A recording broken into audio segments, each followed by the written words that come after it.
Hi, Stu Stover again.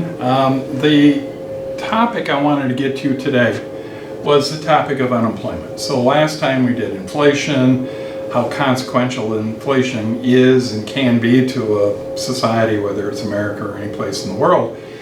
But unemployment is the other one we tend to focus on. So the Federal Reserve is fundamentally focused on those two issues. Now, they're not the only ones they focus on. We'll talk about Great Recession later episodes, but this is important to understand. And it's important to understand because what is the proper level of unemployment for a society, for a capitalist society? And the answer is unemployment is necessary. Necessary! You gotta have some. Why do we have to have unemployment? Okay, so in a capitalist system, you always have something called creative destruction. Okay, that term comes from an economist named Joseph Schumpeter. Very strange character in all kinds of ways. But Schumpeter said that in capitalism, you've got to have companies going out of business in order to free up resources. Resources mean money, labor, land, all of the stuff you need. You got to free up all that stuff for the new stuff that is emerging. And if you don't allow the destruction side, you can't have the creative other side. So you got to have workers available for this new stuff that's emerging in American society. So unemployment, when I started my career, we used 6% as equivalent to full employment. Now guys, that's probably too high.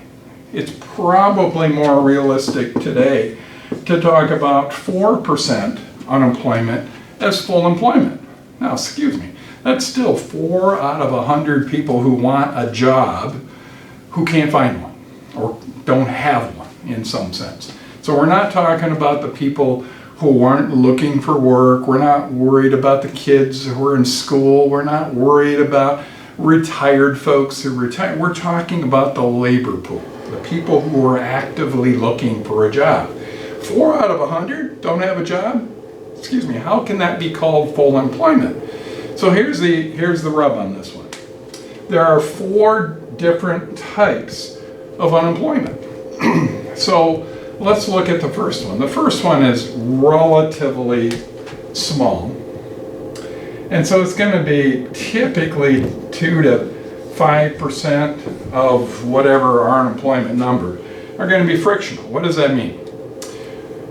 When you graduate from college, are you going the next day to get your job? And the answer is probably not. Because you're going to take a little time off, you're going to maybe not have a job yet lined up, and so there's going to be this lag time between the time you're technically show up as unemployed until you get employed. Same thing is if you leave your job in Michigan and you go to North Dakota to work in the oil fields, natural gas fields. Okay. For a while that was a hot place to go. Lots of people were moving there because good wages, desperately needing lots of workers, and so people would leave Michigan. So you don't leave Michigan and show up to work tomorrow morning in North Dakota. So you got lag times that are built into the system. And frankly, that's capitalism. If we didn't have that frictional unemployment, we wouldn't have capitalism. Why? Well, it's because in capitalism, you and I as individuals, we have the right to get a different job if we want to. And that process of getting promotions, getting moving, whether it's within the country or just a different job in your locality, doesn't matter. Frictional unemployment is going to be a factor in the number of people who are unemployed at any given time. Are they really unemployed? The answer is probably not, because eventually what's going to happen? They get to North Dakota and they start the job, or they get to Texas and they start their job, or whatever the deal is. So it is an important category to realize that this number can't be 0, just for this one, let alone the other ones. So let's talk about the other ones. Those of us who are from Michigan, we know cyclical real well. Cyclical means the business cycle goes up and the business cycle goes down, and we continue this up and down cycle. So what happens in the good times at a General Motors, for example? They hire a bunch of people. What happens in the downside of the business cycle as we get down here? They lay off a bunch of people. Lay off a lot. What do those people do? They show up at the unemployment office. They're drawing their unemployment compensation for a period of time. Not a big deal. And what's the idea? Cyclical means what will General Motors eventually do? Hire them back. And so it's just a tide them over strategy, because they're actually going back to work at some point once the economy rights itself, whatever happens. So cyclical is something that particularly us in Michigan, we know real well, because we tend to be, because of the automobile industry and some other stuff, we tend to be on the extremes. So when times are good in America, they're really good in Michigan. When times are bad in America, they're really bad in Michigan. So cyclical matters. But again, what do you do about it? It's not something you go in and fix. It's just a matter of tiding people over, because do people want to not be able to afford their house payments? Do we want people not to be able to feed their kids while they're cyclically unemployed? So the answer is we need unemployment compensation as a way to sort of create that safety net so that people don't have catastrophe happening. Because did they personally do this? Are they responsible for a cyclical downturn in the economy? No, it's just stuff that happens and you're vulnerable to it. So we call that an externality.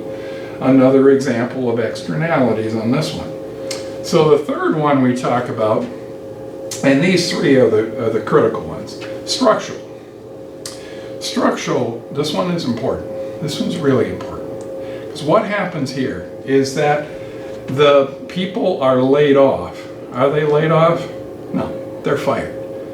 Because the company either doesn't need them anymore, they're not selling product, there's a million reasons why there are structural changes. So the economy, in some real sense, is changing. So those people aren't going back to those jobs. Well, now what do we need to do? Those people need to be reskilled. They need to be retrained in other jobs. Is that an easy thing to do? I mean, in my lifetime, General Motors went through these, not just General Motors, Ford, all of them, went through these massive restructurings where, I remember early 1980s, there were 53,000 General Motors employees in Flint alone. That's more than we have in General Motors today, I think. I don't know how many ever they got in General Motors now. But it went from 52 or 3 to the next year of 21,000. So what did they do? They closed a bunch of plants. These plants were no longer functional. You didn't need all these plants and all these workers. So what do these workers have to then go do? Find something else. And if you've been in the trenches of General Motors working on the assembly line, what is your skill set? Is it easy for you to go get another job? Probably not for most of those people. So this is a very, very painful process. We saw in particularly 2016, you saw the anger of these people who had lost their jobs, quote, their good jobs, lost them with no hope for a better future. And that anger showing up in the ballot box for politicians who say, not to worry, we're gonna make everything right for you again. Excuse me? You can't make everything right for people who've lost their jobs structurally. I mean, you could go in and say, all right, let's require that company to keep that factory and keep those people employed. Can you do that in a capitalist system? I don't think so. So structural is critical. So that means the unemployment office is actually a retraining office. So very different mission statement for the unemployment office for people who are here versus people who are here or here. So the fourth one I put up here is seasonal. So if we in Michigan know this real well. So if you go up north to say Mackinac Island in the summer, do they need a pile of workers at Mackinac Island during the summer? You bet. How many do they need in the middle of winter? 30. I don't know what the number is, but they only need a handful of people to make sure that everything is okay. And so seasonal means you've got a bunch of people who have short-term jobs, and those short-term jobs require them to work really hard in this period of time, and there may be nothing until it starts again. And so what we have done, like most states I suspect, we said a seasonal worker has chosen that kind of job, and so they're not eligible for unemployment because they're choosing that career with those constraints. So we'd say the same thing about somebody building houses. January, do you want to be out there building a house out in the middle of frigid, wherever? And the answer is probably not. So there are certain professions that are more seasonal in just the structure of how they do what they do. Tourism is obviously the big one for that one. So what we're talking about is right now, and again, I don't know when you're going to see this, but right now we're running about 4 to 4.2% unemployment. As we're in the process of downsizing the federal government enormously, so I expect this number to actually get to 5.5%. In the next few months, we'll see. I mean, who knows what it's going to be. But we're going to have a lot more people who are going to be out there looking for jobs. So here's one of the rubs on this one that is so difficult to make sense of, is we set up the system for individuals. Okay, that's great. But individuals means that if we have needs, and some of you know this real well, but you walk into almost any hospital, you're going to have a pile of foreign nurses that provide care in the hospital. Why? Because we don't have enough people going into nursing in America. So typically what have we done to fill our employment needs? We go around the world and we find teachers. Florida has a huge shortage of teachers right now, so they've gone around the world to find teachers. Oh, what a deal. As a way to balance it out, because we allow individuals to make their choices about careers, majors, their jobs, whatever. Do we have anybody in high school that says, what I want to do is I want to go pick strawberries in a field in the 90-degree weather? And the answer is we don't have anybody wanting to do that. Construction is another one of those areas that's like that. Most block masons today that do the foundations for houses and all that stuff, they're foreign born today, because is that hard work? And who wants to do that hard work? And so unemployment is complicated in all sorts of ways that makes it hard for us to figure out what's the correct strategy. And I'm always nervous about the people who say, here's the solution, boom.